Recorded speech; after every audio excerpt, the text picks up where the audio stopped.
మహబూబాబాద్ జిల్లాలో అత్యధిక ఉష్ణోగ్రతలు నమోదు కావడంతో భానుడు ఉగ్రరూపం దాల్చడంతో వ్యవసాయ కూలీలు చెట్ల నీడన మిర్చి ఏరుతూ జీవనోపాధి పొందాల్సి వస్తోంది. పలు గ్రామాల్లో ఎండల ధాటికి వ్యవసాయ కూలీలు ఆందోళన చెందుతున్నారు. కొంతమంది కూలీలు గొడుగుల సాయంతో ఎండ వేడి నుంచి కాపాడుకుంటూ పనులు కొనసాగిస్తున్నారు. మరోవైపు ఈ ఉష్ణోగ్రతలతో పనులు కష్టతరమవుతున్నాయి. అధిక కూలీ ఇస్తామని చెప్పినా ఎవరూ ముందుకు రావడం లేదని యజమానులు ఆవేదన వ్యక్తం చేస్తున్నారు. తప్పనిసరి పరిస్థితుల్లో తామే ఇంటిల్లిపాది మిర్చి ఏరుతున్నామని రైతులు చెప్పారు.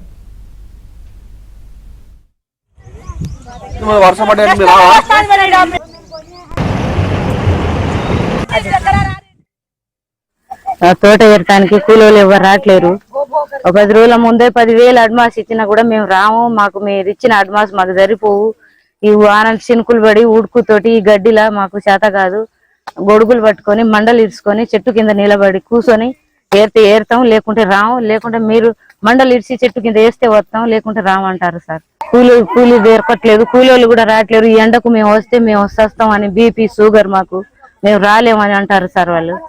కూలీలు రాక ఇబ్బంది పడి మేము రైతులం చెట్టు నీడకు పిక్కుపోయి, ముసలోళ్ళు వయసోళ్ళు రాక పిక్కుపోయి చెట్ల నీడ కూర్చున్నా కూడా రావట్లేదు సార్. ఒక్కొక్కళ్ళకు 300 400 ఇచ్చినా కూడా ఎవరు రావట్లేరు. ఇబ్బంది పడుతున్నాం సార్. మీకు నీడ కూసబెట్టిస్తా, థమ్సప్ దాపిస్తున్నాం అన్న కూడా